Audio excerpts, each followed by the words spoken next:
24 June সদর জেলা আগরতলায় কংগ্রেসের বিক্ষোভ কর্মসূচি অনুষ্ঠিত হবে। এছাড়া 23 জুন পর্যন্ত সারা রাজ্যে বিভিন্ন ধরনের কর্মসূচি সংগঠিত হবে। নিট সিবিএসসি কাণ্ড সহ বেকারদের কর্মসংস্থান, নিত্য প্রয়োজনীয় জিনিস সহ পেট্রোল ডিজেলের মূল্যবৃদ্ধি নিয়ে গোটা আন্দোলন কর্মসূচি। শনিবার সদর জেলা কংগ্রেসের আহ্বানে সাংবাদিক সম্মেলন অনুষ্ঠিত হয়। সেখানে উপস্থিত ছিলেন প্রদেশ কংগ্রেস মুখপাত্র প্রবীর চক্রবর্তী, সদর জেলা সভাপতি তন্ময় রায় প্রমুখ। আমরা শুনবো ঠিক কি জানাচ্ছেন তারা তাদের আন্দোলনের ব্যাপারে।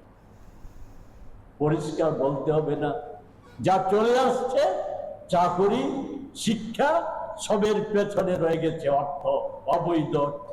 অবৈধ অর্থই আজ সমস্ত কিছুর মূল কেন্দ্র।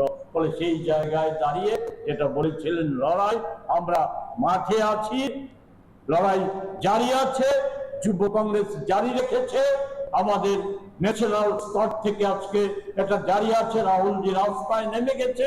এ নিয়ে ছাত্র কংগ্রেস, যুব কংগ্রেস, মহিলা কংগ্রেস এবং সমস্ত প্রদেশ কংগ্রেসগুলি, জেলা কংগ্রেসগুলি এই নিয়ে আন্দোলনে নেমে গেছে।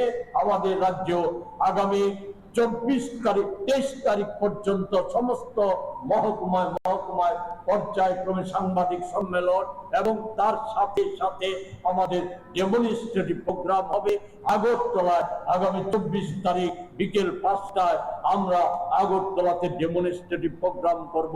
এর মধ্যে সীমাবদ্ধ না, সমস্ত গুরুত্বপূর্ণ ইস্যুগুলি এসে গেছে। এই সময় এটা যেমন গুরুত্বপূর্ণ আরো একটা বিষয় এখানে আমি উল্লেখ করছি না, মারাত্মক জায়গায় নেমে এসেছে। আজকে বলতে দ্বিধানি, আজকের দিনে গতকালকে আন্তর্জাতিক বাজারে ওই পেট্রোল পণ্যের দাম অনেকটাই কমে গেছে, যেটা বেড়েছিল তার থেকে $40 কমে গেছে।